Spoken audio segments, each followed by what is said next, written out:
تو اللہ ہمیں یہ کیوں بتاتے ہیں اور نبی کو کیوں بتا رہے ہیں کہ ہمیں پتہ ہے کہ کون سیدھے راستے پر ہے اور کون غلط راستے پر؟ وہ تو سب کو پتہ ہے کہ اللہ کو پتہ ہی ہے.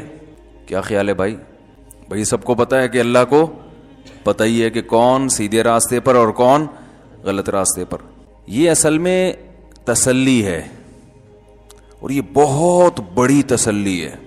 جب بھی آپ سیدھے راستے پہ چلیں گے، توحید کا راستہ، سنت کا راستہ، حق کا راستہ، تو آپ صحیح چل رہے ہوں گے، لوگ آپ کو غلط کہہ رہے ہوں گے. لوگ کہتے ہیں ہمیں فالو کرو، ہم جیسا کہہ رہے ہیں نا ویسا کرو.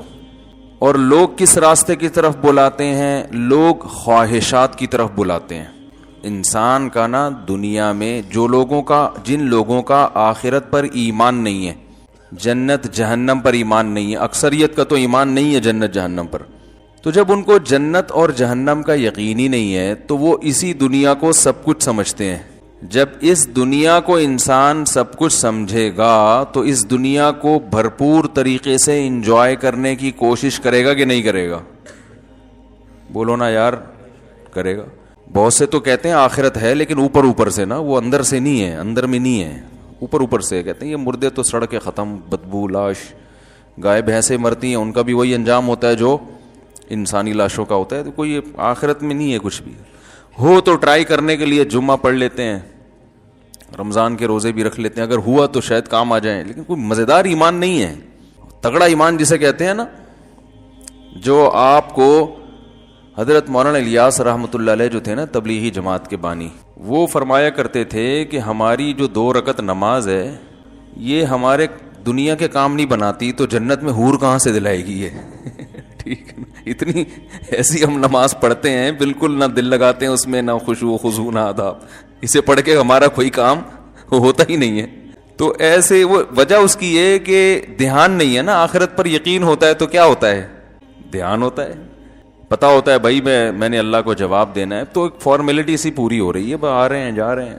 تو میں یہ کر رہا تھا کہ جب آخرت پر پورا یقین نہ ہو یا ہو تو معمولی سا ایک شبہات ہوں، تو عمل میں جو جان ہے نا وہ کیا ہو جاتی ہے؟ ختم.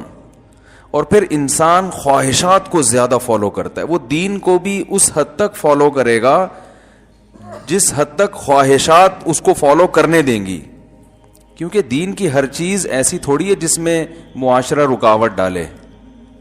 بہت ساری دین کی چیزیں ایسی ہیں معاشرہ کہتے ہیں چلو بھائی کر لو، ماشاءاللہ اچھی بات ہے یار، اگر کر لو تو ٹھیک ہے، نماز پڑھ لو، روزہ رکھ لو.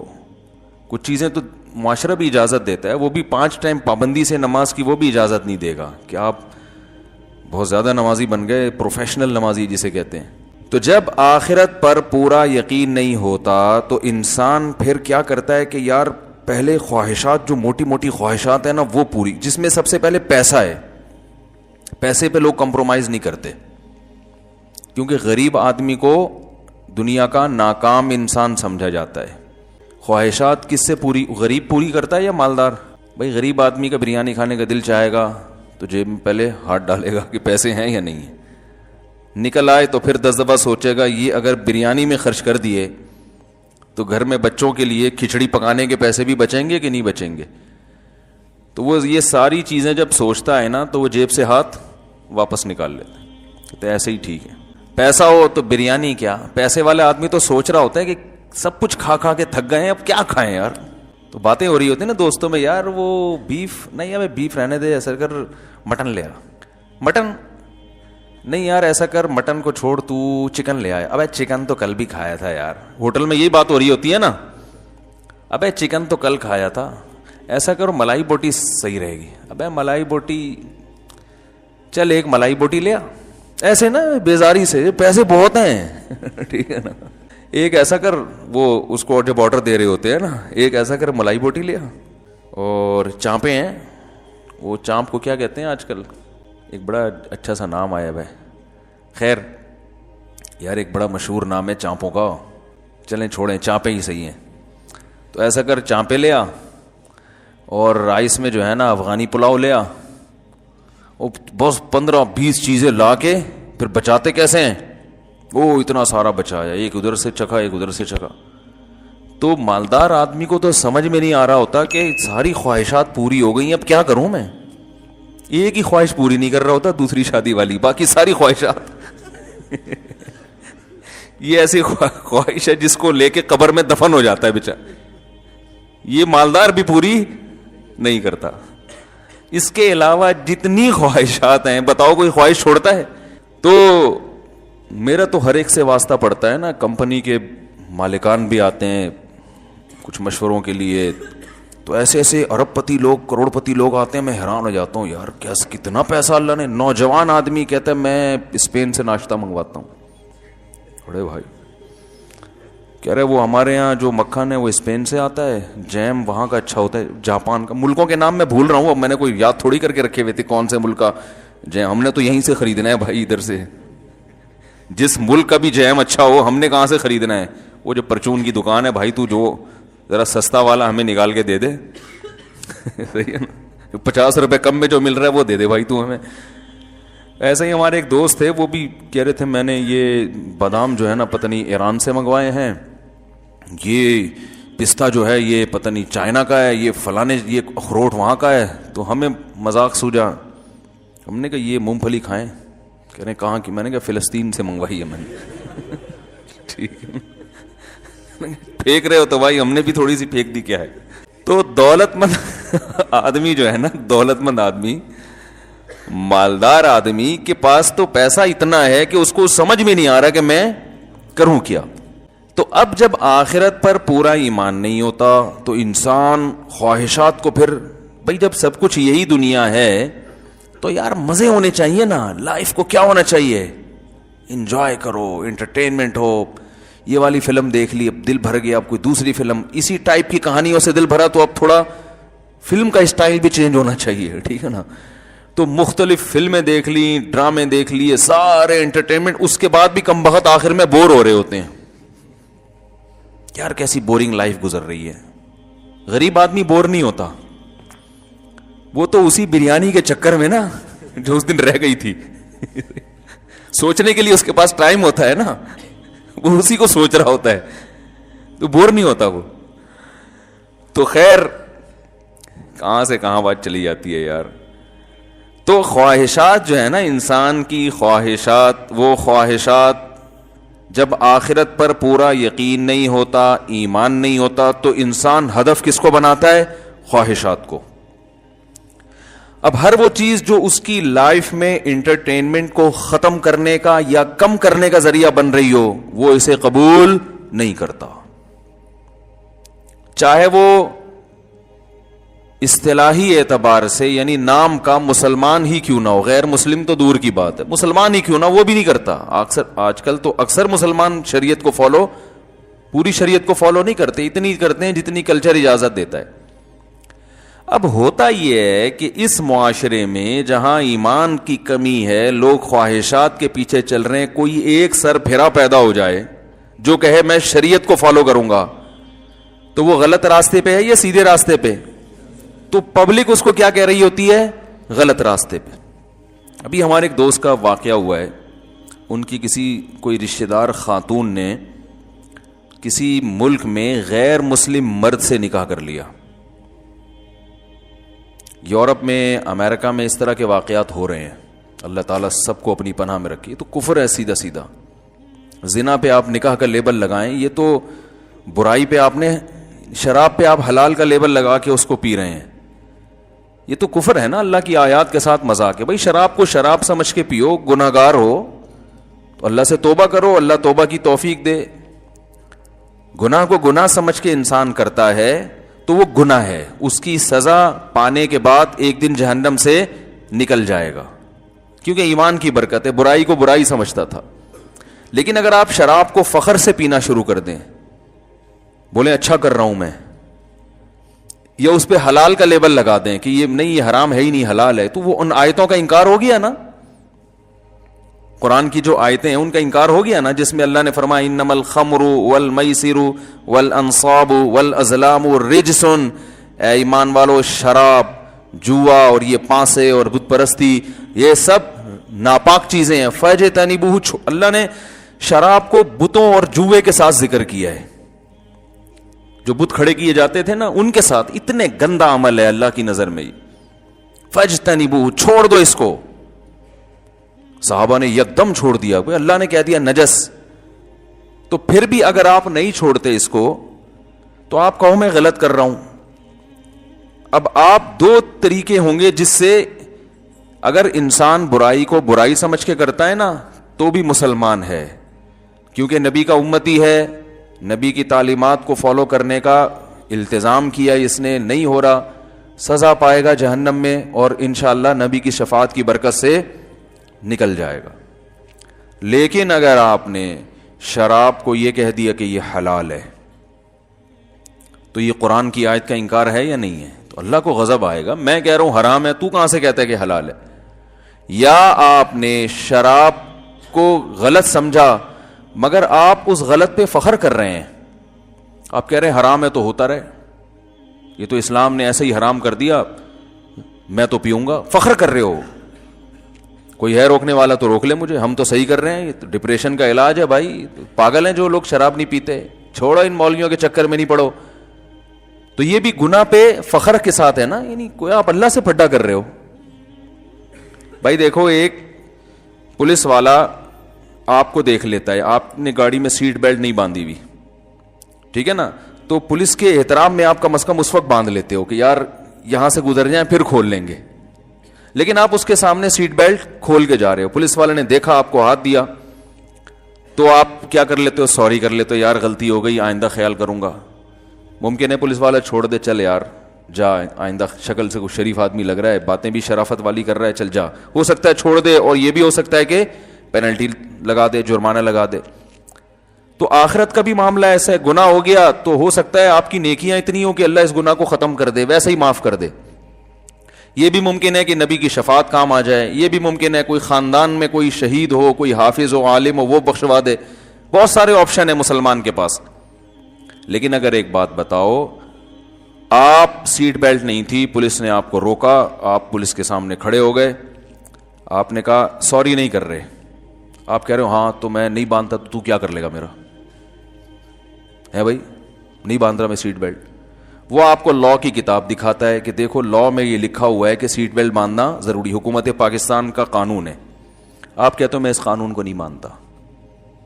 پولیس والا چھوڑے گا آپ کو؟ ایک صورت میں چھوڑے گا کہ آپ اس سے بھی بڑے کوئی پولیس والے ہو, کیا خیال ہے, اس سے بڑے آفیسر ہو تو چھوڑ دے گا, سر آپ جائیں, آپ کا ملک جانے, ہم تو چھوٹے لوگ, آپ کا کیا. لیکن اگر آپ چھوٹے ہو تو یہ بدماشی برداشت کرے گا کبھی؟ یہ تو بغاوت میں آ رہی ہے نا یہ بات, کہے گا نہیں بھائی نہیں چھوڑوں گا میں. تو جب اللہ تعالی نے کہہ دیا کہ یہ چیز حرام ہے, آپ گناہ سمجھ کے کر رہے ہو, پھر بخشش کا آپشن کسی درجے میں ہے, نہیں تو سزا مل کے تو بخشے ہی جاؤ گے سزا پانے کے بعد. وہ سزا بھی تھوڑی نہیں ہے, اللہ سب کو بچائے. لیکن آپ کہہ رہے ہو کہ میں تو پیوں گا, کوئی روک سکتا ہے تو روک لے, کوئی غلط نہیں, میں اس قانون کو ہی نہیں مانتا, میں اسلام کے اس قانون کو غلط سمجھتا ہوں. تو میرے بھائی پھر یا تو اللہ سے اگر بڑے ہو پھر تو چھوٹ جاؤ گے, یا آپ کے پاس کوئی ایسی سفارش ہو جو معاذ اللہ سے بھی کسی بڑی ذات کی سفارش ہو جس کی اللہ بھی اس کے سامنے عاجز, معاذ اللہ عاجز آ جاتا ہو. تو ظاہر ہے ایسا تو کوئی بھی نہیں ہے. اس مائک کو کیا ہو رہا ہے بھائی, کچھ لگ رہا ہے کچھ نہیں, یہ مائک کی بیٹری مجھے لگ رہا ہے کمزور ہو رہی ہے. آواز جو ہے نا اس کی آہستہ آہستہ, جیسے بیٹری جب کمزور ہوتی ہے نا اس کی, جو جہاں سے آوازیں آ رہی ہیں جی, تو جو ہے نا پھر نہیں چھوڑے گا آپ کو وہ. تو اللہ کافر کی بخشش کا آپشن اللہ نے ختم کر دیا اسی وجہ سے کہ تم تو اکڑ کے زندگی گزارتے تھے, تم تو مانتے ہی نہیں تھے. تو اس موت سے پہلے توبہ کر لی تو ٹھیک ہے, نہیں تو پھر نہیں بخشش. اللہ کہے گا نہیں چھوڑوں گا.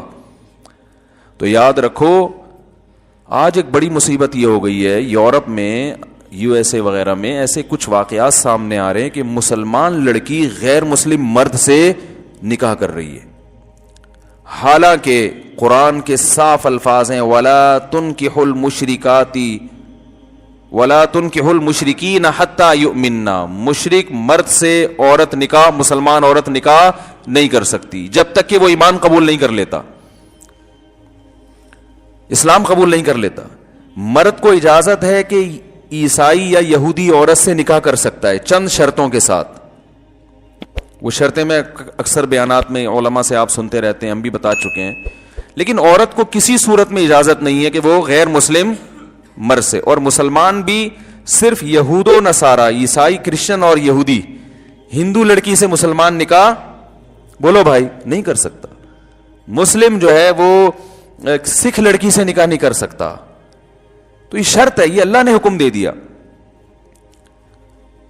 اب کسی غیر مسلم کو اگر اس پہ اعتراض ہو رہا ہے کہ بھائی اسلام نے ایسی پابندی کیوں لگائی, تو بھائی یہ تو اسلام جانے, اسلام کو فالو کرنے والے جانے نا, اس میں آپ کو کیا اعتراض ہے؟ اسلام آپ کو کوئی چھیڑ تھوڑی رہا ہے, کوئی تنگ تھوڑی کر رہا ہے. آپ کو آپس میں نکاح کی اجازت دے رہا ہے. اسلام نے غیر مسلموں کے بارے میں اتنا بڑا ظرف رکھا ہے کہ اگر کوئی میاں بیوی جو غیر مسلم تھے ان کی شادی ہو گئی, اسلام قبول کرتے ہیں, تو اس دوبارہ سے ان کو نکاح کی ضرورت نہیں ہے. اسلام ان کے پرانے نکاح کو جو ان کے مذہب کے مطابق ہوا تھا اس کو صحیح مانتا ہے. سمجھ رہے ہیں بات کو؟ کسی ہندو نے ہندو لڑکی سے شادی کی, اب مسلمان ہو رہے ہیں دونوں, تو دوبارہ نکاح کی پڑھوانے کی ضرورت نہیں ہے. ان کی جو اولاد ہوئی وہ بھی حلال سمجھی جائے گی, اور یہی سمجھا جائے گا کہ ان کا جو ہندو مذہب کے مطابق نکاح ہوا تھا, تو چونکہ ان کے مذہب میں یہ نکاح درست ہے, اس طریقے سے نکاح ہوتا ہے, تو جب اسلام لائیں گے تو اسلام کہے گا ہم آپ کے مذہب کے مطابق جو نکاح ہوا تھا اس کو درست مانتے ہیں.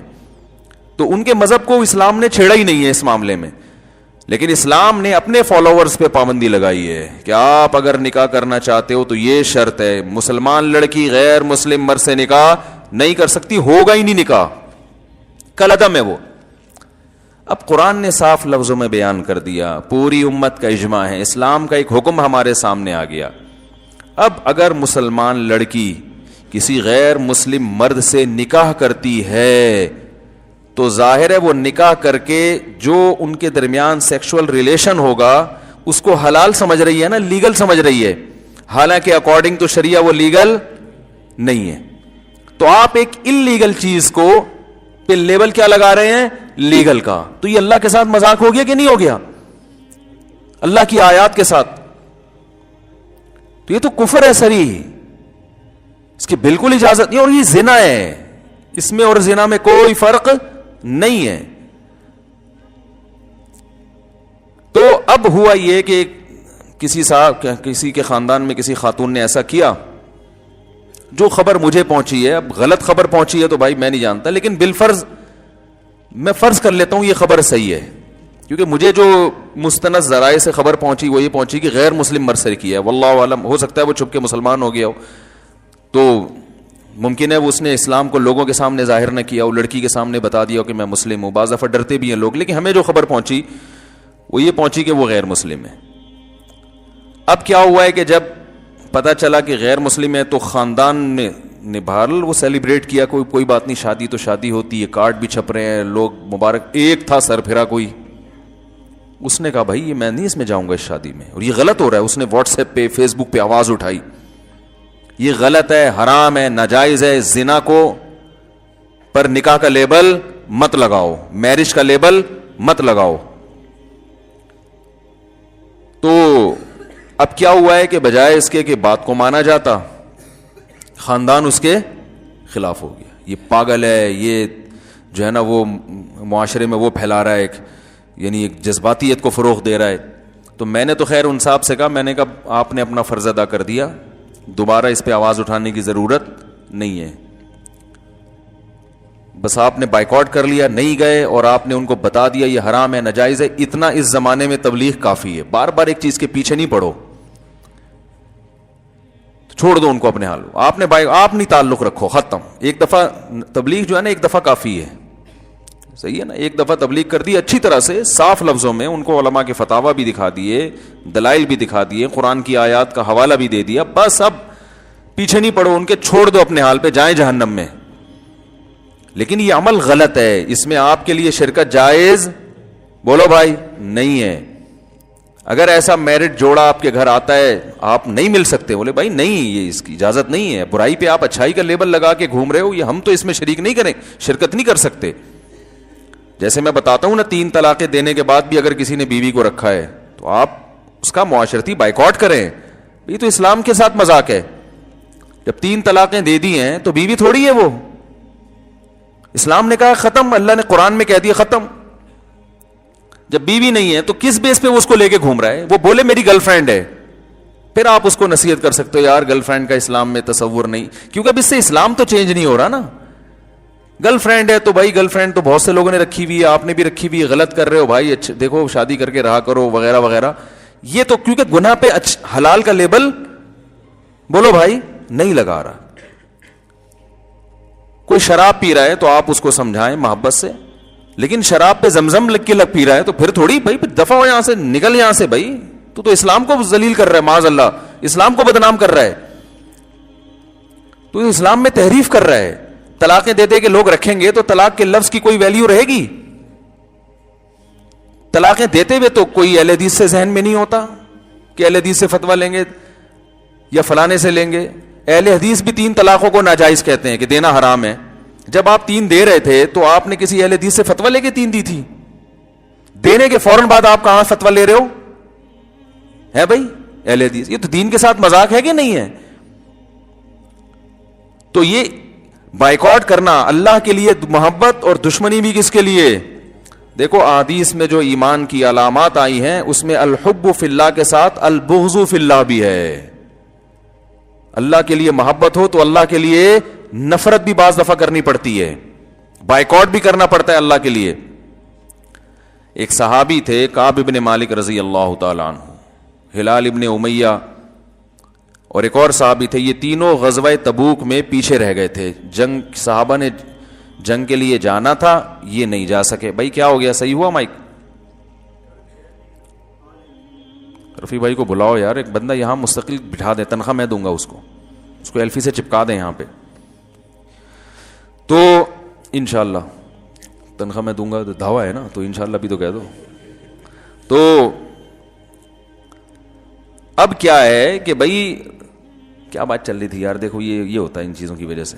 تبوک میں وہ صحابی رہ گئے پیچھے, تو آپ صلی اللہ علیہ وسلم غضبناک ہوئے کہ اتنی سخت لڑائی تھی, آپ لوگوں کو تو جانا چاہیے تھا, آپ کے پاس تو مال بھی تھا, صحت بھی, جوانی بھی.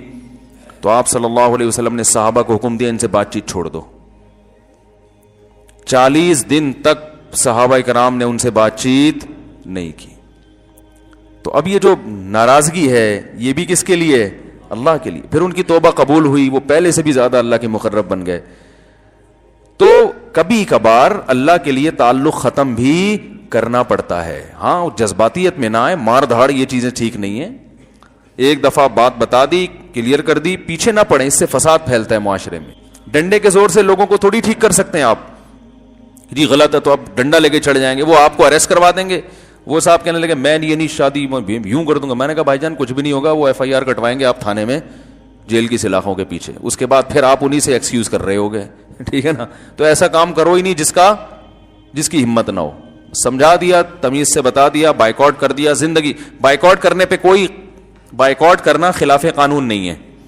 اگر آپ کسی کی شادی میں نہ جائیں تو کوئی پولیس تھوڑی لے کے جائے گی, کوئی کیس بنے گا. کوئی امریکہ میں یا جاپان میں کوئی ایسا کیس ہو, آپ فلاں کی شادی میں نہیں گئے تھے, آپ پر دفعہ 144 کے تحت جو ہے نا وہ فلاں شق عائد ہوتی ہے اس کی, اور آپ اندر جاؤ گے. ہاں پھڈے بازی میں کیس بھی بنتا ہے, اور وہ پھڈے بازی ہم اس کو جائز بھی نہیں کہتے. لڑائی جھڑائی نہ کرو بھائی, تمیز سے زندگی گزارو. پہلے دنیا میں بڑی ٹینشنیں ہیں, ساری چیزیں آپ ٹھیک نہیں کر سکتے. آپ کو جتنا اللہ نے آپ کو مکلف بنایا ہے تو آپ بس اسی کو فالو کر سکتے ہو. سمجھ رہے ہیں؟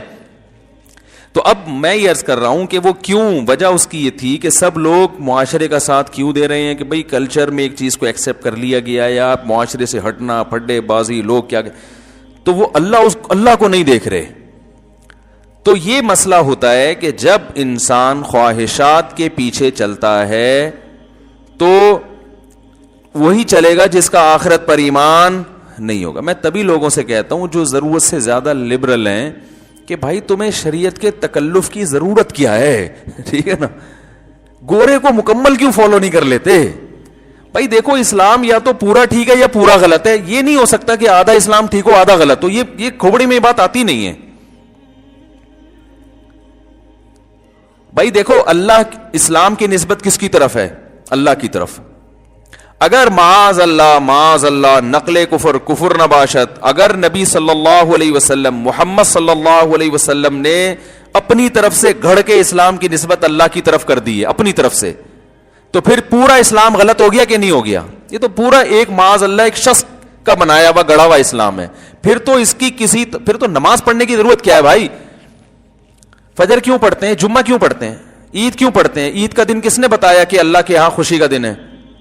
نبی صلی اللہ علیہ وسلم نے نا. اور کس کی طرف نسبت کی ہے؟ اللہ کی طرف. کہ ابدلہم اللہ مکانہما عیدین او کما قال صلی اللہ علیہ وسلم، کہ آپ نے فرمایا زمانے جاہلیت میں 2 عیدیں تھی، اللہ نے ان کے بدلے میں ہمیں دوسری 2 عیدیں دے دی ہیں. حدیث کے الفاظ اس طرح کے ہیں. تو وہ تو اللہ نے دی ہے نا، تو پھر عید کے دن بھی نماز پڑھنے کی چندہ ضرورت نہیں ہے، کیونکہ وہ تو اللہ نے بولا نا نماز پڑھو. بھائی غیر مسلم جیسے عید کو سیلیبریٹ کرتے ہیں تو اس طرح سے کرو نا، پھر مناؤ شراب مراب اور ناچ گانے اور جو ہے یہ کیا ضرورت ہے تکلف کی؟ صبح نہا دھو کے نماز پڑھنے آ رہے ہیں، ٹھیک ہے نا، ایک خطبہ سن رہے ہیں امام صاحب کا بیٹھے ہوئے، تو کیا اس تک یہ تو انٹرٹینمنٹ میں رکاوٹ بن رہی ہے چیز. بھائی ایک روزہ بھی رکھنے کی ضرورت نہیں ہے. اور اللہ بھلا کرے آپ کا، یہ نکاح کے ٹینشن کی تو بالکل بھی ضرورت نہیں ہے، ٹینشن ہی ٹینشن ہے. اور والدین کے گھر میں ٹینشن کی ضرورت، اولڈ ہوم بناؤ، اس کو پروموٹ کرو، اس پہ دھرنے دو کہ بھائی بوڑھوں کے لیے اولڈ ہاؤس بننے چاہیے. بوڑھے ہماری انٹرٹینمنٹ میں کیا ہے؟ رکاوٹ ہے. جب امریکہ، یورپ، جاپان میں اولڈ ہاؤس بنے ہوئے ہیں جو اتنے ترقی یافتہ کنٹریز ہیں، اتنے بڑے بڑے دانشوروں نے بوڑھے والدین کے لیے ایک جگہ بنائی ہوئی ہے، تو ہم پرانے زمانے کی کلچر کو لے کے کیوں چل رہے ہیں؟ ابا کھانستے ہیں اس سے جراثیم پھیلتے ہیں بھائی. تو ان کو کہاں ہونا چاہیے؟ اولڈ ہاؤس میں ہونا چاہیے.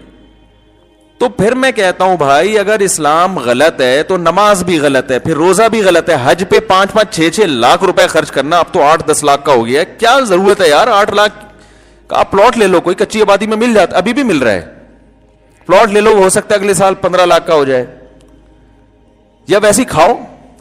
حج کرنے سے کیا ملتا ہے؟ کچھ بھی نہیں ملتا. کوئی نہ، بس ایک حاجی کا تھوڑا بہت لقب لگ جاتا ہے، وہ بھی 4-5 دن کے بعد لوگ حرکتیں دیکھ کے وہ کہنا بھی چھوڑ دیتے ہیں. ٹھیک ہے نا، 2-4 دن تو حاجی صاحب کہہ رہے تھے حرکتیں تو چھوڑو یار، اس پہ حاجی سوٹ نہیں کرتا.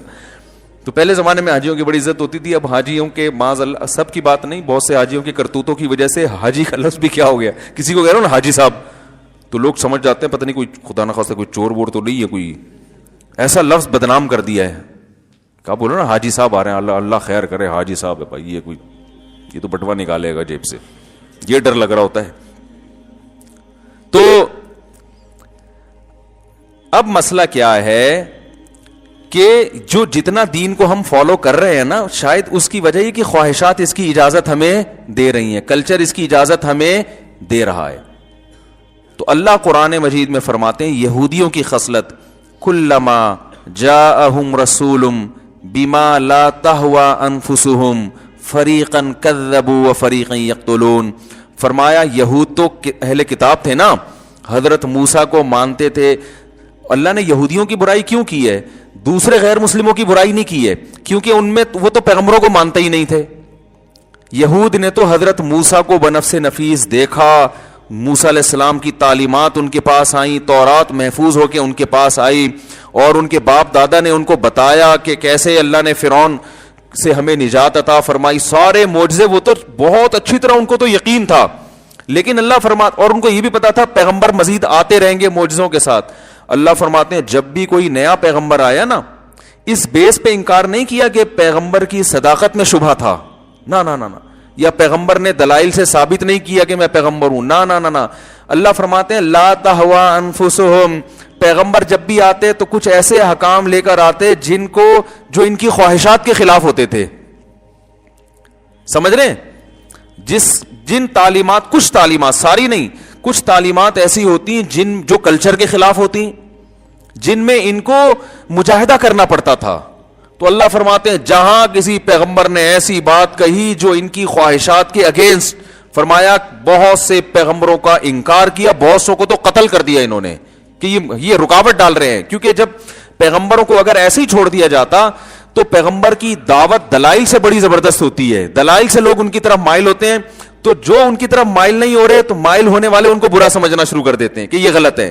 تو کوئی انسان اپنے بارے میں یہ برداشت کر سکتا ہے کہ لوگ مجھے غلط سمجھیں, تو کہتے تھے ان کو راستے سے ہٹاؤ تاکہ ہماری چودراہٹ برقرار رہے, ہم اپنی خواہشات پہ عمل کرتے رہیں. تو وہ کام جو یہودیوں نے کیا وہی کام آج مسلمان بھی کر رہے ہیں کہ نہیں کر رہے. اب نیا پیغمبر نہیں آئے گا, لیکن رسول اللہ صلی اللہ علیہ وسلم کی کچھ تعلیمات ہمیں پہنچی جو ہمیں لگتی ہیں بڑی زبردست ہیں. ان تعلیمات میں ماشاءاللہ ہمیں نبی صلی اللہ علیہ وسلم نے یہ بھی بتایا کہ جی کھانا کھانا چاہیے. کیا خیال ہے, بھوکا رہنا صحت کو خراب کرنا اچھا نہیں. ہمیں بڑی زبردست باتیں لگی یار, زبردست. دعوت قبول کرنی چاہیے, تو ہمیں یہ حکم بہت اچھا لگا. جو بھی دعوت کرتا ہے چاہے رات 3:45 بجے کر رہا ہو, ہم الحمدللہ جاتے ہیں. پیٹ پہلے سے بھرا ہوا بھی ہو تو مسلمان کا دل چونکہ نہیں دکھانا ہے, دوبارہ سے اسی اسپیڈ سے کھا کے واپس آتے ہیں. نبی نے حکم دیا بھائی دعوت, ولیمے کی دعوت کو حکم دیا مت ٹھکراؤ. تو ولیمے کی دعوت کے لیے آپ کو 9 بجے کارڈ پہ لکھا تھا, 1:45 بجے اس نے کھانا کھلایا. احتیاطاً آپ نے عشاء کے بعد گھر میں کھانا کھا لیا تھا کہ بھوک سے مر نہ جاؤں کہیں میں, حالانکہ پتہ ہے بھوک سے کوئی مرنے والا ہمیں نظر, سب کھا کے مر رہے ہیں. لیکن اپنے بارے میں یہ خطرہ تھا کہ اگر میں نے عشاء کے بعد احتیاطاً نہیں کھایا تو 11:45 تک میں بھوک سے مر جاؤں گا. تو پھر ہم مسلمان کا دل رکھنے کے لیے دوبارہ سے دعوت قبول کی, 11:15 بجے جا کے وہاں طبیعت سے پھوڑا. اور پھر اس کے بعد ہم نے غلط حدیث سنی ہوئی ہے کہ کھانے کے بعد میٹھا کھانا سنت ہے. ویسے فرائض و واجبات بھی پورے نہیں ہو رہے, لیکن یہاں سنتوں کو بھی الحمدللہ طبیعت سے فوکس کیا جا رہا ہے. تو میٹھے کی جتنی قسمیں تھیں وہ ساری کھائی ہیں, کیونکہ میٹھا کھانا ہمارے خیال میں کیا ہے, ہوتا کہ نہیں ہوتا بھائی یہ تو کھاؤ نا, یہ تو سنت ہے. حالانکہ کوئی سنت نہیں ہے کھانے کے بعد میٹھا کھانا, کھانا ہی سنت نہیں ہے بھائی. نبی تو فاقے سے رہتے تھے. تو یہ والی سنت بھی الحمدللہ مسلمان کے پاس جب حدیث پہنچی, اس نے کہا اسلام بہت شاندار مذہب ہے, کسی کا دل دکھانے کی اجازت نہیں دیتا, اور طبیعت سے پھوڑنے کے بعد میٹھا کھانے کا حکم بھی دیتا ہے. صرف یہ نہیں کہ اجازت ہے, باقاعدہ کیا ہے. تو میں نے دیکھا ہے لوگوں کو, میں کسی کا نام تو نہیں لینا نا, تو غیبت نہیں ہے. تو یہ والا بھی میٹھے کی بھی اب تو 3-4 قسمیں آ گئی ہیں. آئس کریم الگ ہوتی ہے, کسٹرڈ الگ ہوتا ہے, کھیر الگ ہوتی ہے. وہ تینوں طبیعت سے پھوڑنے کے بعد پھر آخر میں کولڈ ڈرنک طے بٹھانے کے لیے صحیح ہے. تو یہ والی بھی سنت ہے. اسی طرح ایک سنت ہے عقیقہ, یقیناً سنت ہے. یہ تو سنت نہیں ہے جو پھوڑنے پھاڑنا ہے نا, یہ جو کر رہے ہیں یہ تو سنت کے نام پہ مذاق ہے. عقیقہ بہرحال سنت ہے, اس کو بھی طبیعت سے فوکس کیا ہوا ہے, کیونکہ اس میں بھی کیا ہے, کھانا پینا. تو وہ بکرے وکرے کٹتے ہیں, کھاتے ہیں پیتے ہیں. یہ والی سنت بھی الحمدللہ مسلمان فالو کر رہے ہیں. تو اور بہت ساری سنتیں, کچھ تو اپنی طرف سے بنائی ہوئی ہیں. اچھا, اپنی طرف سے کوئی مشکل چیز نہیں بنا رہے. جن چیزوں کا انٹرٹینمنٹ سے تعلق ہے نا وہ بنائے جا رہے. کھانے پینے والی سنتیں, 11ویں کا کھانا, تو تیجے کا کھانا, تو 40ویں کا کھانا. چلو پیر جمعرات کا روزہ سنت ہے, ایک روزہ آپ منگل کا بھی بدعت کے طور پہ کہ یار منگل کا بھی سنت ہے. ایسا کوئی بدعت بھی مارکیٹ میں نہیں آ رہی ایسی 5 نمازیں فرض ہیں تو ہم 6ٹی بھی فرض کر لیں گے, یہ بدعت ہو جاتی نا, وہ نہیں ہو رہا. یعنی بدعت بھی وہ ثواب جو ان کا تعلق انٹرٹینمنٹ سے ہے. کھانا, کنڈے بھی کھانا ہے, 11ویں بھی کیا ہے, کھانا ہے. کھانے اور صدقے کے نام پہ بکرے, تو پتہ نہیں کیا کیا ہو رہا ہے بھائی. فلانے کا نکال کے وہ کھا لیا, خود بھی کھا رہے ہیں. یعنی بچے کا صدقہ نکالا, کھا گئے, کچھ ابا کو کھلا دیا, کچھ ان کو کھلا دیا. تو اب ہم زندگی جب گزارتے ہیں بہت ساری سنتیں آتی ہیں. عید کے دن میٹھا پکانا سنت ہے, میٹھا کھانا, تو وہ طبیعت سے میٹھا ماشاءاللہ پھوڑا جاتا ہے. نبی تو عید کے دن 2 کھجوریں کھا لی صبح کہ بھئی چلو آج کھانا کھا لیں. وہ میں پابندی نہیں لگا رہا, پھوڑیں, طبیعت سے پھوڑیں. آپ 4 دفعہ پھوڑیں بھائی, آپ نہیں اس کو ہضم کرنا ہے, فوڈ تو آپ نہیں کرنا ہے. لیکن جہاں پھوڑنے پھاڑنے کی بات آتی ہے, صحیح ہے نا, وہ بہت بہترین سنت. وہ اکثر میں ایک واقعہ بیان کرتا ہوں, وہ کئی لوگوں نے سن چکے ہیں, لیکن اب دوبارہ سن لیں تو کوئی حرج نہیں ہے اس میں. لوگ پھر بور ہوتے ہیں کہ یار ایک لطیفہ آپ 25 دفعہ سنا چکے ہو یار, تو کوئی پیسے تھوڑی لگ رہے ہیں, ٹیکس تھوڑی لگ رہا ہے. وہ ایک آدمی سے کسی نے پوچھا, تو قرآن میں بہت سارے احکام ہیں, تمہیں کون سا حکم سب سے زبردست لگتا ہے؟ اس نے کہا قربان جاؤں, قرآن کے آرڈر تو بہت ہیں, نماز پڑھو, جہاد کرو, زکوٰۃ دو, یہ کرو, وہ کرو, ماں باپ کے سامنے اف نہ کرو. لیکن ایک حکم ہے جس کو میں نے طبیعت سے فوکس کیا ہوا ہے کہ سارے حکم کو توڑ دینا تو صحیح نہیں, ایک حکم تو پکڑو نا کم از کم. نے کہا کون سا والا؟ کہنے کلو وشربو, کھاؤ اور پیو, قرآن میں آتا ہے. اچھا قرآن میں اتنی دعائیں ہیں, اللہ جہاد میں ہمیں ثابت قدم رکھنا, صحیح ہے نا, اے اللہ ہمیں جو ہے وہ ہماری اولادوں کو آنکھوں کی ٹھنڈک بنا, ان کو نیک صالح بنا, اس طرح کی بہت ساری دعائیں ہیں. تو آپ کو کون سی دعا پسند ہے؟ اس نے کہا بہت پیاری دعائیں ہیں, قربان جاؤں قرآن کی دعاؤں پر, ایک دعا بڑی ٹائٹ ہے, ربنا انزل علینا مائدۃ من السماء, اے اللہ آسمان سے ہمارے لیے دسترخوان اتار دے. تو ہمارا بھی یہی حال چل رہا ہے بھائی. تو رسول اللہ صلی اللہ علیہ وسلم جب بہت سارے احکام لے کر آئے, تو آپ صلی اللہ علیہ وسلم کا کوئی حکم جب ہمیں ہماری چاہت کے خلاف لگتا ہے تو وہ پھر معاملہ کیا ہو جاتا ہے؟ خراب. اور یاد رکھو چاہتوں کی دو قسمیں ہیں. ایک قسم تو وہ آپ کی نفسانی خواہش, جیسے بد نظری ہے, انسان کا دل نظر جھکانے کا چاہتا ہے, اٹھانے کا زیادہ چاہتا ہے. جب کسی حسین عورت کو دیکھتا ہے تو دل چاہتا ہے دیکھو, اسلام کیا کہتا ہے؟ نظر جھکاؤ. رمضان میں اسلام کہتا ہے روزہ رکھو, دل چاہتا ہے کھانا کھا لو. یہ وہ چیزیں جس میں کلچر آپ کی راہ میں رکاوٹ نہیں بن رہا, بلکہ یہ آپ کی اپنی اندر کی جو ڈیزائرز ہیں, اپنے اندر کی خواہشات ہیں, وہ رکاوٹ بن رہی ہیں. تو ان گناہوں کو چھوڑنا آسان ہے, سمجھ رہے ہیں. لیکن بعض دفعہ کلچر آ جاتا ہے, آپ کی روایات, آپ کی پرمپرا, آپ کی جو کلچر ہے, آپ کا خاندانی روایات, وہاں شریعت کچھ اور کہہ رہی ہے, خاندانی روایات کچھ اور. یہ بڑا مسئلہ یہاں کہ کیا ہو جاتا ہے, او بھائی ہماری تو خاندانی روایات ہیں, ہم کیسے چھوڑ دیں. ایک صاحب کو کیا ہوا, ان کی بچی کی شادی ہو رہی تھی, تو وہ بھر بھر کے جہیز دے بھی رہے تھے اور داماد طبیعت سے گھسیٹ بھی رہے تھے. تو ہم نے, وہ دیندار ماشاءاللہ داڑھی ان کی, ہم نے کہا بھائی چلو داماد بے دین ہوتا, اول تو بے دین آدمی کو بیٹی دے کیوں رہے ہو, لیکن چلو مجبوری ہے, بعض دفعہ دینی پڑتی ہے, کوئی رشتہ ڈھنگ کا مل نہیں رہا ہوتا, تو آدمی کہتا ہے چلو اس میں ایک خرابی ہے دوسری اچھائی ہیں, تو some thing is better than nothing. تو مجبوری میں کسی کو جہیز دینا پڑے تو سمجھ میں آتا ہے, وہ بھی دیندار ہیں, آپ بھی دیندار ہو, تو آپس میں بیٹھ کے طے کر لو, نہ جہیز دیں گے نہ جہیز لیں گے. نبی نے تو کسی بیٹی کو جہیز نہیں دیا. تو یہ کیا ہے, یہ کون سا, اسلام میں تو مرد پہ خرچہ ڈالا ہے نا. تو الٹا مجھے یوں کر کے غصے میں دیکھ لیں, کیا بات کر رہے ہو بھائی, اس دنیا میں ہو, خیریت تو ہے. ہم اس وقت بہت چھوٹے تھے نا, تو ہم نے کہا پتلی گلی سے نکلو. پھر وہ بارات بھی بڑے دبنگ طریقے, بارات بھی اسلام میں نہیں ہے, بارات کا کھانا ہے. نبی نے 4 بیٹیوں کی شادی کی ہے, کوئی ایک کھجور بھی کسی کو نہیں کھلایا. اپنی جتنی شادیاں کی ولیمے سب پہ کیے. تو مرد پہ کھانا ہے, عورت پہ کھانا بولو نا نہیں ہے. یہاں بھی میں کہتا ہوں بعض دفعہ لڑکی والے مجبور ہوتے ہیں, وہ سامنے دیندار نہیں ہوتے, تو ان کو یہ بات سمجھانا مشکل ہے, تو مجبوراً بیٹی کا باپ بارات کرتا ہے, اس لیے کہ اگر بغیر بارات کے اور کھانے اور یہ اس کے بغیر بیٹی کو بھیج دیا تو بڑے تانے ملتے ہیں. تو مجبوری تو ایک الگ ہے. لیکن جب دونوں پارٹیز دیندار ہیں, دونوں شریعت کو سمجھتے ہیں, دونوں کے 4 مہینے بھی لگے ہوئے, بزرگوں سے اصلاحی تعلقات بھی ہیں, علماء کے بیانات بھی سنے ہوئے ہیں, تو بھائی آپس میں بیٹھ کے طے کر لو یار, نہ آپ بارات نہیں کرو, ہم نہیں تانے دیں گے آپ کی بیٹی کو. تانے جب دیں گے جب بارات کی, تو ہم کہیں گے یار باتیں بڑی کرتے اور دیکھو جو ہے نا ویسے بڑی شریعت اور اپنی بچی پہ اتنی بڑی بارات کر دی. اس پہ تانے مل سکتے ہیں کہ تمہارا باپ جو ہے نا باتیں کرنے میں ماسٹر ہے, ویسے پوری بارات اس نے کی ہے. تو تانے تو اس پہ دینے چاہیے نا کہ بھائی جب بارات اسلام میں نہیں ہے تو بہو کو تانے ملیں ساس کی طرف سے کہ تمہارے باپ نے پھر بارات کی کیوں, ویسے تو بڑی باتیں کرتا ہے وہ ہے بھائی, لیکن تانے کس پہ مل رہے ہوتے ہیں کہ بارات کیوں نہیں کی. تو جب دونوں پارٹیاں دیندار ہیں تو بھائی مل بیٹھ کے طے کر لو, بارات بولو بھائی نہیں ہوگی. چند لوگ آئیں گے, خواتین آئیں گی, دلہن کو پک کر کے لے جائیں گی, ٹھیک ہے نا, پھر اگلے دن ولیمہ ہوگا جس میں جس کو بلانا ہے بلاؤ. لیکن آپ ذرا چھیڑ کے تو دیکھ لو,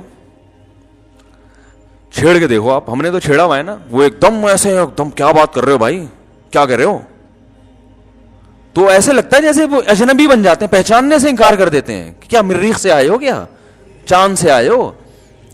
یعنی بزبان حال وہ یہ کہہ رہے ہوتے ہیں کہ تم اس زمین کے ہاتھ کیسی باتیں کر رہے ہو.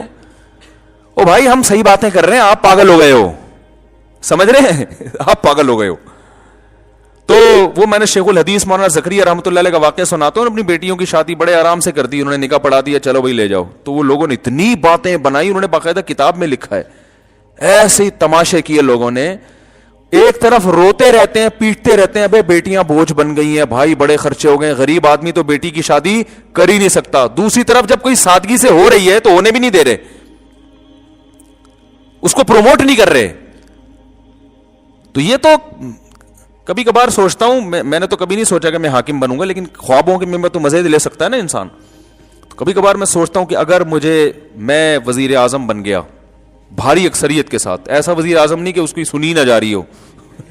آج کل وزیر اعظموں کی اس ٹائپ کی قسمیں آ رہی ہیں.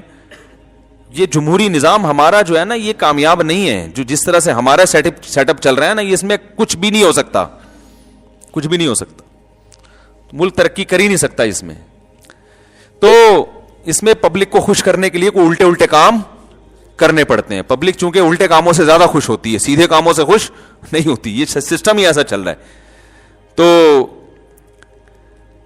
اب کیا ہے کہ اب دیکھو, اگر جمہوری نظام مسجدوں میں بھی آ جائے, میں 5 سال کے لیے منتخب ہوتا مسجد کا امام, تو جو کام میں آج یہاں کر رہا ہوں, ایک اپنائیت کا احساس ہوتا ہے نا, میری مسجد ہے, ٹھیک ہے نا, ایک اپنائیت کا جو, تو انسان اس کے لیے کوشش کر. مجھے اگر پتا ہوتا کہ میں 5 سال کے لیے امام بناؤں یہاں پہ, 5 سال کے بعد اگلی مسجد, تو کہیں بھی نہیں پنپ, کہیں کسی جگہ کے بھی میں اس علاقے کی کمزوریاں کیا ہیں, خوبیاں کیا ہیں, یہاں کس قسم کے لوگ آ رہے ہیں, ان کو کس قسم کے بیانات کی ضرورت ہے, یہ چیزیں سمجھنے میں 5 سال لگتے ہیں.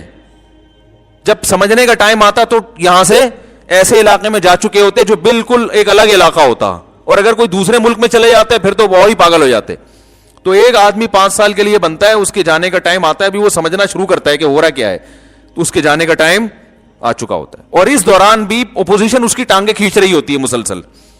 یعنی وہ اگر 5 سال کامیاب بھی رہ بھی ہے نا, تو آدھا کام وہ ملک کے لیے سوچنے میں اور آدھا اپنی سیٹ بچانے میں لگا رہا ہوتا ہے. وہ اس کے بعد بھی 5 سال پورے نہیں ہوتے, 3.5-3 سال میں ہی وہ نکل چکا ہوتا ہے. پھر کوئی اگلا آتا ہے تو وہ پھر اس کو بھی سمجھ میں نہیں آ رہا ہوتا کیا, پھر لہذا اب پتہ ہے ہو کیا رہا ہے, وہ اب یہ کہتے ہیں یار ملک کو ایک طرف رکھو, یہ تو سمجھ میں آ گیا نا کہ میرا فائدہ کس چیز میں ہے, تو اپنے آپ کو پہلے فوکس کرتے ہیں ہمارے حکمران, اس کے بعد ملک دوسرے درجے میں. تو یہ سسٹم ایسا خراب ہے کہ یہ نہیں چل سکتا, یعنی اس سے ملک کو فائدہ نہیں ہوگا. لیکن اب کوئی آلٹرنیٹ ہے نہیں, تو اسی کو برداشت کریں, کیا کر سکتے ہیں. تو خیر کیا کہہ رہا تھا یار, میں جلدی سے, میں وزیر اعظم تھوڑی دیر کے لیے فرض کر لو بنا ہوا ہوں, تو میرے دماغ میں پتہ ہے کیا آتا ہے, اب کلپ نہ بن جائے یار, اس پہ ایک مذاق بن جاتا ہے. یہ پتہ نہیں کیا اونچے اونچے خواب دیکھنے پہ گورنمنٹ کی طرف سے کوئی پابندی نہیں ہے, بن جائے تو بھی کوئی اس وضاحت کے ساتھ بن جائے کلپ تو پھر ٹھیک ہے. تو فرض کریں میں وزیر اعظم بن گیا, تو میرے ذہن میں پتہ ہے کیا خیال آتا ہے, سب سے پہلے میں کیا کروں گا, مزاروں کو گراؤں گا. کیونکہ اسلام کی ابتدا کہاں سے ہوتی ہے, اب خادم حسین رضوی کے ساتھ میرا لوگ بنا دیں گے. انہوں نے کہا تھا نا میں قرضہ ایسے ختم کروں گا, تو اب میرے ساتھ بھی لوگ ٹک ٹاک میں نہ لے آئیں کہ یہ ملک کی اصلاح ایسے کریں گے. انہوں نے کہا تھا نا کہ میں قرضہ ایسے ختم کروں گا, تو وہ تو پتہ نہیں ویسے ختم ہوگا کہ نہیں ہوگا, لیکن بہرحال ڈر لگتا ہے کہ ٹک ٹاک نہ بنا دیں کوئی لوگ. تو خیر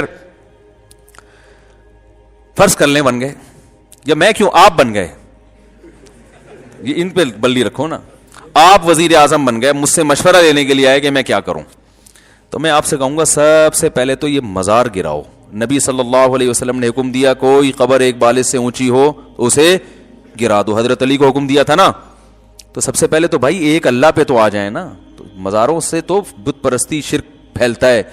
لوگ مسجد میں آنے کے بجائے اپنی مرادوں پوری کرنے کے لیے کہاں جا رہے ہیں, مزاروں پہ. حالانکہ جو مزار والا ہے اس کو بھی اللہ نے حکم دیا تھا کہ مسجد میں آؤ, تو آپ کو بھی تو مسجد ہے نا. نبی صلی اللہ علیہ وسلم مراد پوری کرنے کے لیے مسجد میں جاتے تھے نا.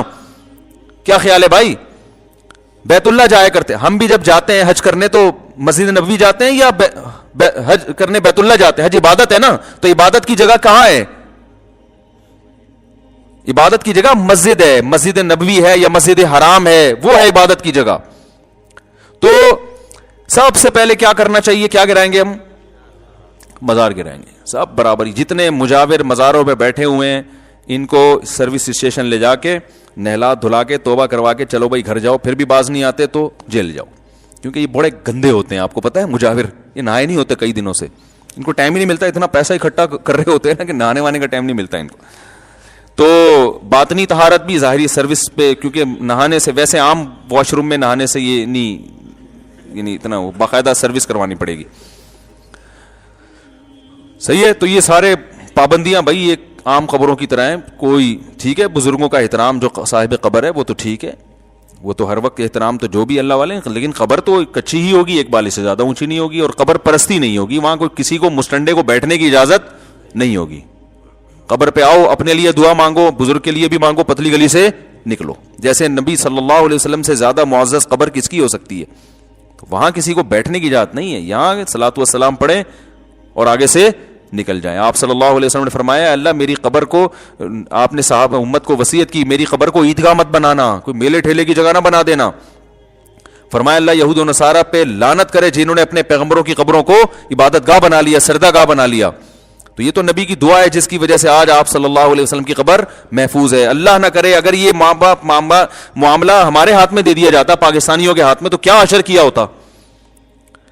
تو یعنی پاکستانیوں سے مراد یہ جو عامۃ الناس ہیں، عام لوگ ہیں، جو اکثریت تو بدعتی لوگوں کی ہے نا، جو مزار پرست ہیں. تو پہلا کام یہ کروں گا. دوسرا کام میں سب سے پہلے یہ کروں گا کہ بارات کے کھانے پر کیا لگاؤں گا؟ پابندی. بیٹیوں کو بوجھ نہ سمجھیں. جہیز پر انکوائری ہوگی کہ دیکھو کس، یہ جو تیرے اندر یہ بیڈ ہے تیرے باپ نے تجھے دیا تھا. یہ دامادوں کے یہاں نا پولیس جائے گی انکوائری، ایجنسی کے لوگ جائیں گے انکوائری کے لیے. جس کے ہاں شادی ہوئی ہے انکوائری ہوگی کہ جس بیڈ پہ کمبخت تو بیٹھا ہوا ہے، تیری شادی ہوئی ہے نا کل؟ ہاں سر میری پرسوں شادی ہوئی تھی. اچھا پرسوں ہوئی تھی، سوری میں سمجھا تھا کل ہوئی تھی. ایسے انکوائری ایسے ہی ہو رہی ہوتی ہے نا. پرسوں آپ کی شادی ہوئی تھی، کل آپ کی رخصتی ہوئی تھی، تو یہ جو ڈبل بیڈ ہے یہ تیرے باپ سے تجھے وراثت میں ملا تھا؟ یہ تو نے اپنے پیسوں سے خریدا؟ کہاں سے آئی؟ سر یہ میں نے اپنے پیسوں سے خریدا ہے. کیا دلیل ہے بھائی؟ رسید دکھا. تو وہ کوئی بھی انکوائری کا طریقہ ہو سکتا ہے. اگر یہ ثابت ہو گیا نا کہ یہ جہیز میں آیا ہے، تو پھر پولیس والوں کو ایک لفظ یعنی وہ میں ورڈنگ خود بتاؤں گا کہ اس کو بولنا تجھے شرم نہیں آتی کمبخت، پہلی رات کو بھی بیوی کو اپنے بستر پہ نہیں سلا سکا، وہ بستر بھی وہاں سے آ رہا ہے سسر کے گھر سے، شرم نہیں آتی؟ غیرت بھی تو کوئی چیز ہوتی ہے یار. دلہن پہ تو آدمی خرچ پہلی رات تو لوگ دلہن کو گفٹ دیتے ہیں، کمبخت بیڈ بھی اس کے گھر سے لے آیا تو اٹھا کے، یار بیڈ اس کے گھر سے اٹھا کے لے آیا. صوفے کمبخت اپنے دوستوں کو بیوی کے صوفے پہ بٹھائے گا، شرم نہیں آتی؟ جن پلیٹوں میں کھانا کھلا رہا ہے مہمانوں کو، ڈنر سیٹ کہاں سے آیا؟ یہ وہاں سے لے کر آیا ہے. تو اس کو شرم دلا کے نا غیرت سے مرے گا نہیں. غیرت سے بتا دوں ہوگا کچھ بھی نہیں، کچھ بھی نہیں ہوگا. مسئلہ سارا یہ ہوگا جو پولیس والا جائے گا وہ بھی تو یہی کر رہا ہوگا نا، اس نے کون سا کچھ جہیز نہیں لیا ہوگا. تو مسئلہ یہ آوے کا آوا ہی بگڑا ہوا ہے. تو یہ بڑا خاندانی نظام بنانا پڑے گا اس کے لیے. تو بہرحال کوئی کیس ہونا چاہیے جہیز ویز پہ، بھائی جس نے جہیز لیا اریسٹ اندر. تو جب تک یہ حکومت کنٹرول نہیں کرے گی یہ چیزیں کنٹرول نہیں ہوتی. تو بھائی جب تک آپ کے ہاتھ میں حکومت نہیں آتی ٹھیک ہے، تو جہیز پہ پابندی، بارات پہ پابندی. جہاں کھانا ہو رہی ہے کھانا کھلا کون رہا ہے؟ لڑکی والے کیوں کھلا رہے ہیں بھائی؟ تم زیادہ فنڈر بننے کی کوشش کر رہے ہو، آپ صلی اللہ علیہ وسلم سے زیادہ سخی بن رہے ہو. تو آپ نے تو اپنی نکاح پہ ولیمہ کیا ہے، ولیمہ پیغمبروں کی سنت ہے. بارات تو اس عربی میں بارات کا لفظ ہی نہیں ہے، اتنی فصیح و بلیغ زبان کے باوجود بھی یہ لفظ ہی نہیں ہے. تو یہ بڑی معاشرے میں جو ہے نا اس کی ضرورت ہے. یہ تو حکومت کر سکتی ہے، حکومت تو نہیں کرے گی، وہ تو کرنے کے کام نہیں کر رہی. جو نہیں کام کرنے کے وہ کر رہی ہے. وہ تو ہمیشہ سے حکومتوں سے تو ان سے تو زیادہ توقعات لگانی نہیں چاہیے نا. حکومت تو جو اچھے کام کرے بس اپریشیٹ کرنا چاہیے. یہ والا کام آپ نے بہت اچھا کر لیا ہے، اچھے پھر بھی نہیں ہیں آپ نے یہ، میں بھی جب کبھی حکومت کی تعریف کرتا ہوں نا تو میں یہ کہتا ہوں یہ کام گورنمنٹ نے بڑا اچھا کیا، بس اس حد تک. یہ کبھی میں نے نہیں کہا کہ گورنمنٹ بہت اچھی ہے، یہ میں اتنی بڑی ذمہ داری کی یہ بھی نہیں کہتا کہ گورنمنٹ بہت گندی ہے. بھائی یہ اچھی بری کی ٹھیکہ ہم نے تھوڑی لیا ہوا ہے، تو اللہ بتا دے گا کون اچھا. ہم تو یہ کہہ سکتے ہیں یہ والا کام کیا ہے، بہت اچھا. تو اس کی وہ ایک لطیفہ اکثر میں سناتا رہتا ہوں، دوبارہ سنا دیتا ہوں. تو جب میں تعریف کیا کروں نا فلاں وزیر اعظم نے یہ تقریر بہت اچھی کی ہے، یہ فلانا کام بہت اچھا کیا، تو مطلب ہوتا ہے یہ کام بہت اچھا ہے. باقی خود کون بہت اچھا ہے نہیں ہے یہ تو اللہ آخرت میں فیصلہ کرے گا. ہمیں کیوں فتویٰ کسی پہ لگائیں کون اچھا کون برا. اچھا بھی ہو سکتا ہے برا بھی ہو سکتا ہے. تو وہ ایک آدمی تھا نا، اس کی بیوی اس کو اچھی نہیں لگتی تھی تو ایک دن بیوی بڑی سج دھج کے آئی کہ آج تو میں اپنے میاں کو اچھی لگوں گی. بڑا زیور پہنا اور اس نے بڑے شاندار خوبصورت کپڑے پہنے، دوپٹہ بھی بڑا اچھا. تو بیگم سے کہہ رہی, شوہر سے کہہ رہی ہے بیگم کہ یہ میرا دوپٹہ کیسا, کہہ رہے بہت اچھا بھائی, ویل ڈن, بڑا زبردست. اور بیگم یہ چوڑیاں یہ بھی تمہاری بڑی اچھی ہیں, ساڑی بھی بڑی اچھی پہنی ہوئی ہے, ایک ایک چیز کی تعریف کر رہے ہیں, میک اپ بھی بڑا اچھا. کہتا ہے پھر اچھی پھر بھی نہیں لگ رہی, ساری چیزیں اچھی ہیں مگر تو اچھی پھر بھی نہیں لگ رہی. تو گورنمنٹ تو اکثر اچھی کہاں ہوتی ہیں, کام کچھ اچھے کر لیتی ہیں تو اس میں کہہ دینا چاہیے. تو اللہ کرے کچھ اچھا کام گورنمنٹ یہ کر لے, جہیز پہ پابندی لگا دے. اور بارات, اب دیکھو 12 بجے لائٹیں بند ہونے کا کہا تھا کہ 12 بجے کے بعد, لیکن کھل رہے ہیں ہال, 12 بجے کے بعد بھی کھل رہے ہیں, 1-1 2-2 بجے تک چل رہے ہیں. وہ پولیس والے آتے ہیں, کچھ پیسے ان کے ہاتھ میں رکھے, 12 بجے انہیں لائٹ بند کی, 5 منٹ بعد دوبارہ لائٹ آن ہو گئی. تو وہی ہے حساب کتاب چل رہا ہے. تو کہاں سے کہاں بات چلے گی, جلدی سے بات کو سمیٹ کے ختم کرتا ہوں. دیکھو وہ برائیاں جس میں کلچر آپ کے خلاف جا رہا ہے, اس میں بڑا, کیونکہ انسان خاندان سے کٹ رہا ہوتا ہے پھر, تو اصل آزمائش یہاں پہ شروع ہوتی ہے. اصل آزمائش بولو بھائی یہاں شروع ہوتی ہے کہ آپ اللہ کو مانتے ہیں یا نبی صلی اللہ علیہ یا معاشرے کو مانتے ہیں. تو یہاں پر لوگ آپ کو کہتے ہیں یہ بہک گیا ہے. تو یہ جو آیت میں نے پڑھی, ان ربک هو اعلم بمن ضل عن سبیلہ وهو اعلم بالمہتدین, اے نبی ان کی مخالفت سے آپ پریشان نہ ہو, تیرے رب کو خوب اچھی طرح معلوم ہے کون بہک گیا ہے اور کون سیدھے راستے پر ہے. تو اللہ نے تسلی دے دی کہ پبلک کی ملامت کی پرواہ مت کرو, آخرت میں اللہ فیصلہ, تم آخرت پر ایمان رکھ کے یہ کام کر رہے ہو نا. اگر ایمان نہیں ہے تو بھائی پھر تو انہی لوگوں میں شامل ہو جاؤ, اگر ایمان ہے تو بے فکر رہو. اللہ کو جس کے لیے کر رہے ہو نا اس کو پتا ہے. دیکھو جس کے لیے کر رہے ہوتے ہیں اسی کو ہی پتا نہ ہو تو انسان ٹینشن میں آتا ہے نا بھائی. جس کے لیے آپ, جس کو خوش کرنے کے لیے کوئی کام کر رہے ہو, اسی کے بارے میں اطمینان نہیں کہ پتہ نہیں یہ خوش ہو رہا ہے کہ نہیں ہو رہا, تو آدمی آئے گا ٹینشن میں. دیکھو آپ کسی کمپنی میں جاب کر رہے ہو, باس نے کوئی کام آپ کے ذمہ لگایا کہ یہ کرو, باقی جو آپ کے ساتھ دوسرے جو امپلائیز ہیں وہ کہہ رہے ہیں کہ یہ کام مت کرو, باس اس پہ خوش نہیں ہوگا, لیکن باس نے آپ کو الگ سے فون کر کے کہا ہے کہ یہ کر لو, میں تمہیں ترقی دے دوں گا, تنخواہ بھی بڑھا دوں گا, تو آپ پرواہ کرو گے لوگوں کی؟ وہ جتنا مرضی کہیں ابے بھائی نہیں کر یار, ہمیں پتا ہے باس ان چیزوں سے ناراض ہوتا ہے, ادھر سے باس بار بار کال کر کے کہہ رہے ہیں ان کی بات نہ ماننا, میں کہہ رہا ہوں نہ کر لے, یہ تم سے حسد میں جیلسی میں کہہ رہے ہیں, تو آپ جو باقی ملازمین ہیں ان کی بات مانو گے؟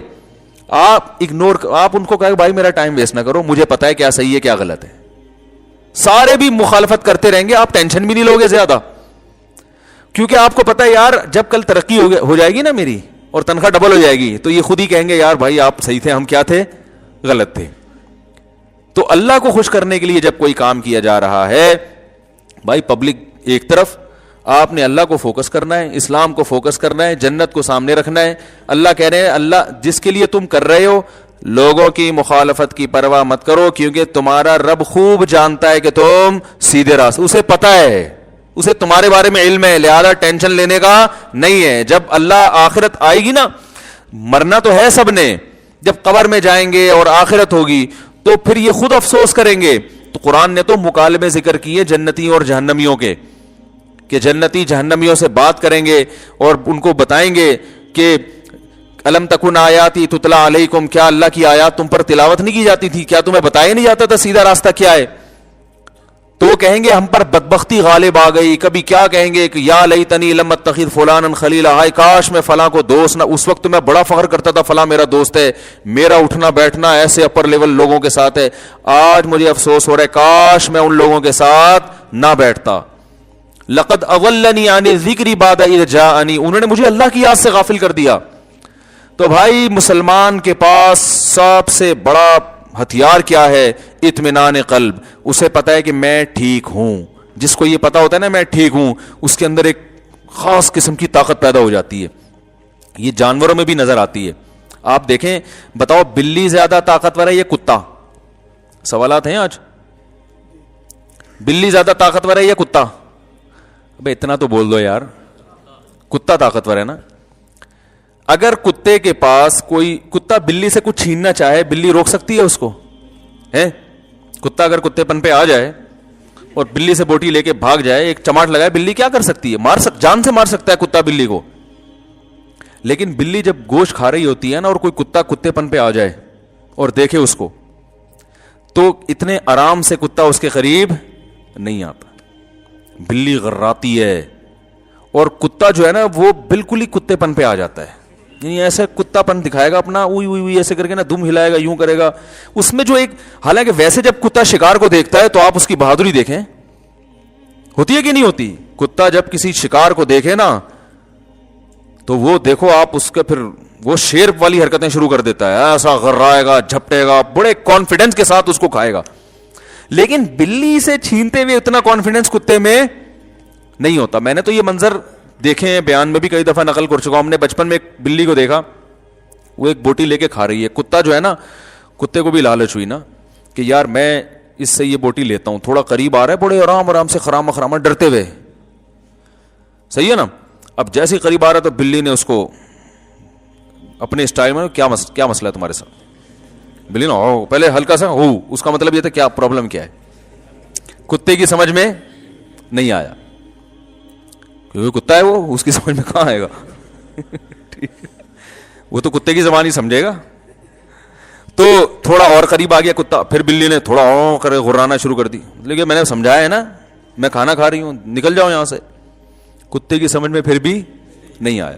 کتا تھوڑا اور قریب آیا نا, بلی نے ایک چماٹ مارا ہے اس کے کھینچ کے زور سے, اور وہ ہوئی ہوئی ہوئی کرتا ہوا ایسا بھاگا ہے نا.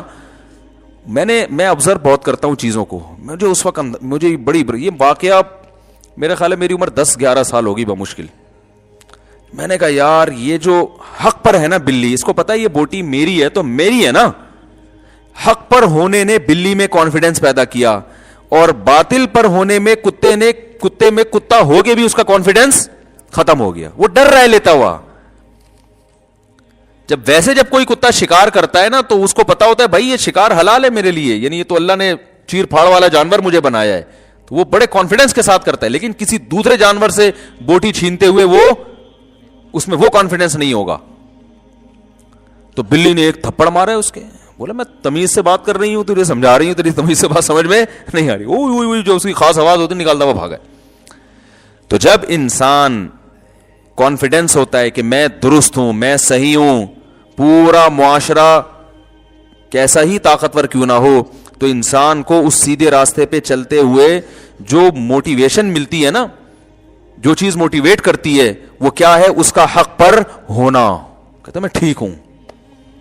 اور باطل چاہے وہ کتنے ہی دلائل دے رہا ہو, کیسے ہی آنکھوں میں آنکھیں ڈال کے بات کر رہا ہو, اس کے اندر جو ایک احساس جرم ہوتا ہے کہ ہم غلط کر رہے ہیں, یہ احساس جرم اس میں اور کانفیڈنس کو ختم کر دیتا ہے. وہ بھیگی بلی بن کے بس بھڑکیاں مار رہے ہوتے ہیں اوپر سے. ہمارے ایک دوست تھے